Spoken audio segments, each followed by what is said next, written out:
पर exclusive interview में राजनाथ सिंह ने जम्मू कश्मीर में लगे हुए अफसपा के बारे में बात कही। उन्होंने कहा कि अब वक्त आ गया है कि इसे हटाया जा सकता है, लेकिन यह फैसला वजारत दाखिला करेगी। उन्होंने कहा कि 370 के खात्मे के बाद कश्मीर में तरक्की की रफ्तार में इजाफा हुआ है। सिंह ने कहा कि अरुणाचल प्रदेश हिंदुस्तान का हिस्सा था, है और रहेगा। पीओके हिंदुस्तान का हिस्सा है और रहेगा। पीओके के लोग हिंदुस्तान के साथ चलने का मुतालबा करेंगे। वो कहेंगे कि वो हिंदुस्तान के हैं और वो अलग नहीं रह सकते। क्योंकि आपने अभी बात कही, तो क्या वहां पे अफसा हटाएंगे आप? अब लगभग समय आ गया है कि हटाया जा सकता है, लेकिन अब तो गृह मंत्रालय को इस संबंध में फैसला करना पड़ेगा सारी रिपोर्ट आ जाने के बाद। अमित शाह जी ने अभी कहा है कि जो है उसको हटाने की एक वो हो सकती है। वही मैंने कहा ना, परिस्थितियां ऐसी बन गई हैं कि अफसपा हटाया जा सकता है, लेकिन इस संबंध में जो भी निर्णय करना होगा वो गृह मंत्रालय करेगा। न्यूज 18 को दिए गए एक सुपर एक्सक्लूसिव इंटरव्यू में मरकजी वज़ीर दाखिला राजनाथ सिंह ने दहशतगर्दी पर भी बात की। उन्होंने कहा कि पाकिस्तानी दहशतगर्दों को घरों में घुसकर मारा जाएगा। उन्होंने कहा कि हिंदुस्तान में दहशतगर्दी को कुचलने की हर भरपूर ताकत मौजूद है। कल ही जो है गार्डियन, फॉरेन पब्लिकेशन है गार्डियन, उसमें एक आर्टिकल आया है। उसमें कहा है, उस आर्टिकल ने कहा है कि जो है भारत ने पाकिस्तान की धरती में 20 लोगों को, 20 इंडिविजुअल्स को, टेररिस्ट को जो है पिछले कुछ सालों में मारा है, उन्हीं की धरती में जाके मारा है।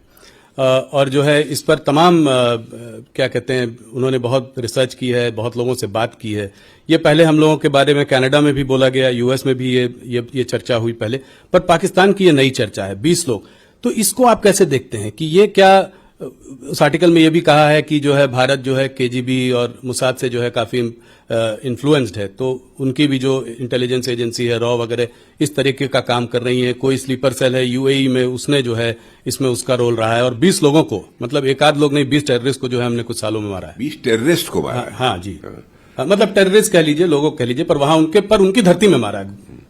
कोई भी टेररिस्ट हमारे पड़ोसी देश से भारत को डिस्टर्ब करने की कोशिश करेगा जी, यहां पर ये आतंकवादी हरकतें करेगा तो उसका मुंह तोड़ जवाब देंगे। तो ये बात आप मतलब कह रहे हैं, जो प्रधानमंत्री भी कह रहे हैं कि अब वो भारत नहीं रहा जो कि बगल में खड़े होकर तमाशा देखता रहेगा, घर में घुस कर मारेगा। बिल्कुल, प्रधानमंत्री जी ने जो कहा है बिल्कुल सच कहा है, और यह ताकत है भारत की,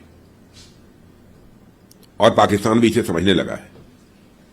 वैसे भारत बराबर अपने पड़ोसी देशों के साथ अच्छे रिश्ते बनाकर रखना चाहता है, चाहे कोई भी हमारा पड़ोसी देश है। और आज देखा होगा आपने, पास्ट हिस्ट्री उठाकर देखिए कि आज तक न तो हमने दुनिया के किसी देश पर कभी आक्रमण किया है अथवा आक्रमण की कोई पहल की हो, कभी नहीं किया, और न तो दुनिया के किसी देश की 1 इंच जमीन पर हम लोगों ने कभी कब्जा करने की कोशिश की है। यह भारत का चरित्र रहा है जी। लेकिन भारत को बार बार कोई आंख दिखाएगा, भारत में आकर आतंकवादी गतिविधियों को बढ़ावा कर देने की कोशिश करेगा, तो उसकी खैर नहीं है। तो आपको बताते